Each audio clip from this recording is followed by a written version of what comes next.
Coach Crimson here, and today I have another Coach's Questions from the Apex University Discord. This question is kind of touching on the topic of decision making. And first off, I want to say that this is a bit lengthy, but it's very good content here, very good discussion we can have. And overall, this person has a great mentality, but there's some questions they have and some rocks that we got to talk about here. So the main topic is decision making. Um, it's decision making is tough. Decision is very tough, especially when you're learning the game, or not even learning the game, but just Apex is such a fluid game. Depending on your skill level, depending on who you're playing with, depending what map it is, decision making can go in various directions. When I'm VOD reviewing, I think this is a very good kind of thing to highlight here. When I'm VOD reviewing here, I have a bad habit of talking about people's intentions for what they're doing, and sometimes there isn't a bad or good decision. It's just an option. And when I VOD review, sometimes I try to tell people options based on their skill level and based off of if they're an aggressive player, a passive player, or what their game plan is. And I think a lot of the things that I'm seeing here, I didn't see a game plan essentially with this question, which I think is very important to highlight. But sorry, that was a tangent. Let's go back to my main topic there. Decision making, right? Decision making needs to happen based off of game plan and based off of what your capabilities are, right? If I'm VOD reviewing a Predator player, I'm not going to give him the safe play that is maybe better for someone like a gold or plat who's really grinding, right? The Predator player is very good mechanically and is able to wipe squads, so more options are available to them.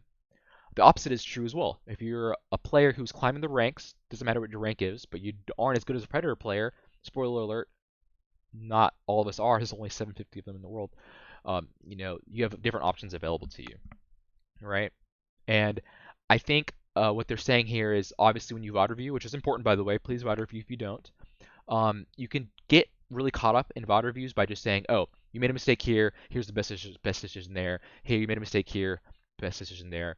That's why when I VOD review, I try as much as I can to give the person options of what they could do alternatively, and just try to point out options that are genuinely bad. Right? If you die, obviously something caused you to die, and that is objectively bad. But I think what's really interesting is I've struggled with decision making when I'm playing a game. You don't need to know the best decision all the time. That's why VOD reviewing is in handy. That's why if you have friends that play the game and you have a team that plays, it's often good to discuss with them what their thoughts are. Um, One of my favorite people to do it with, he's also a coach and very good.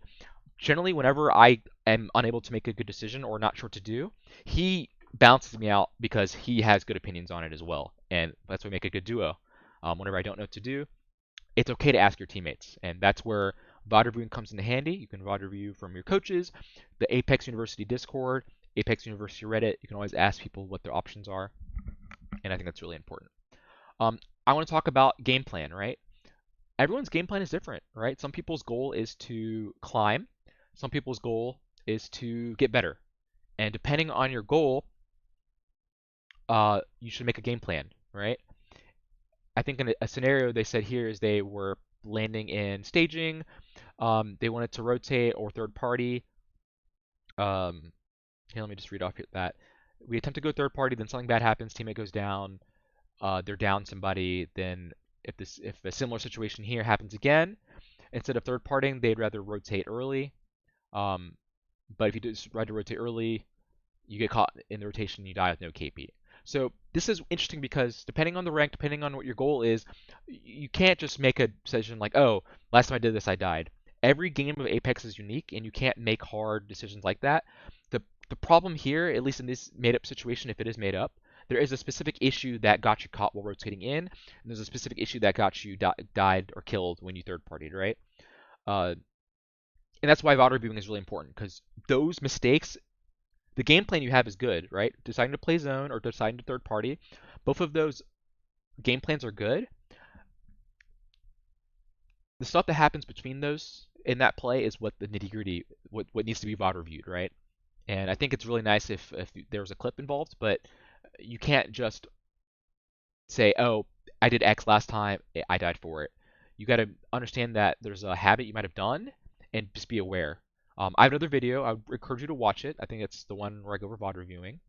But I VOD reviewed various gameplay of mine, and I realized in the final circle I had a very bad habit of being over aggressive, and this happened like over the course of 5, 6 games.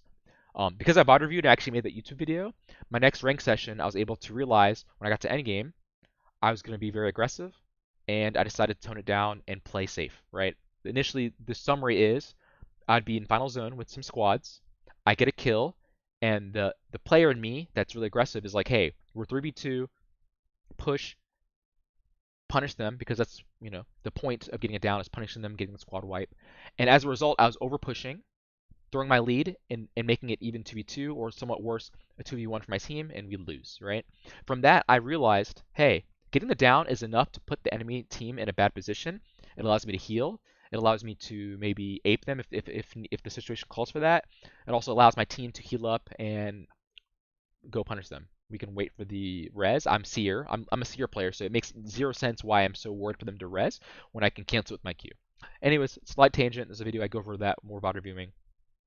But the point is, game plans are very important, and you got to understand what your game plan is. So if your game plan is to get better at the game, I would suggest putting yourself in situations that, and this doesn't have to be ranked, it could be pubs, putting yourself in situations that encourage fighting, encourages third partying, because third partying actually is a skill. You can't just third party and get kills. That's not as simple as it is. In fact, I actually like getting third party in some maps because that enables me to throw off the team that I'm getting third party by and have them fight each other. It was a really fun skill that I started harvesting, and because I played with some really good Predator players that actually did that really well, and it never really occurred to me that getting third partied, surviving it is a skill, right? If you play it right, you can have them fight each other. You can reset and come back and kill them.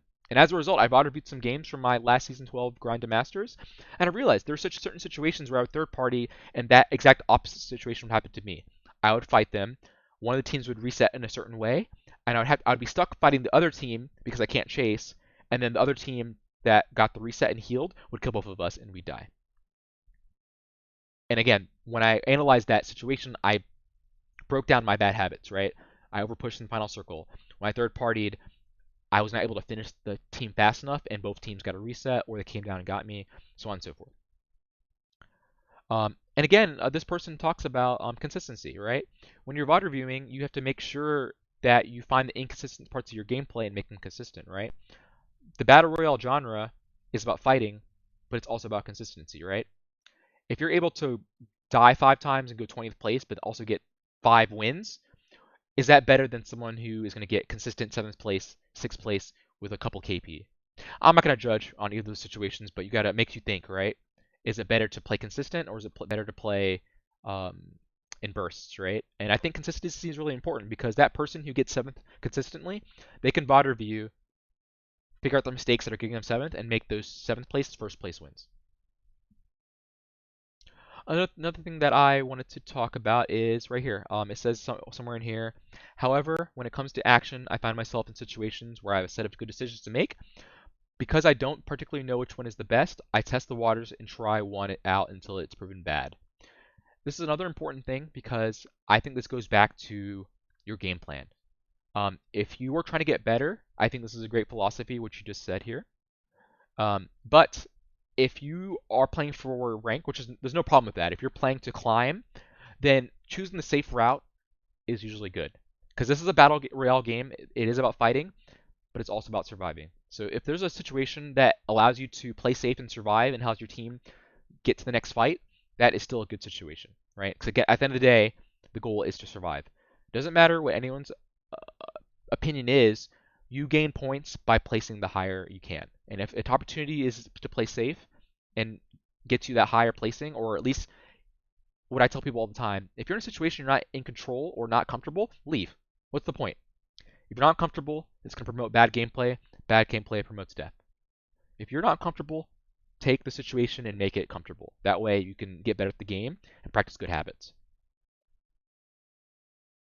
Anyways, that's pretty much it. This was a big meaty video. This topic can be spread into 5 different branches, but I wanted to do a broad overview. There is the coach that responded to this question, and he has a lot of good insight as well.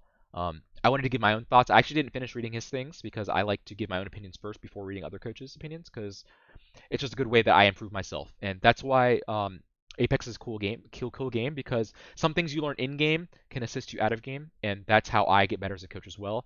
I try to coach myself to be a better coach as well as to be a better player, and that's a philosophy that's good for many people to have. And I think this person is on that right track, and that mindset is already there, and that's why I think this person has a great future in Apex ahead of them.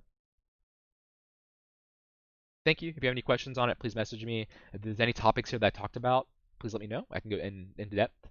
This is a branching topic of many branches, and there's a lot of conversations that can be started. So, uh, thank you so much. Have a good one.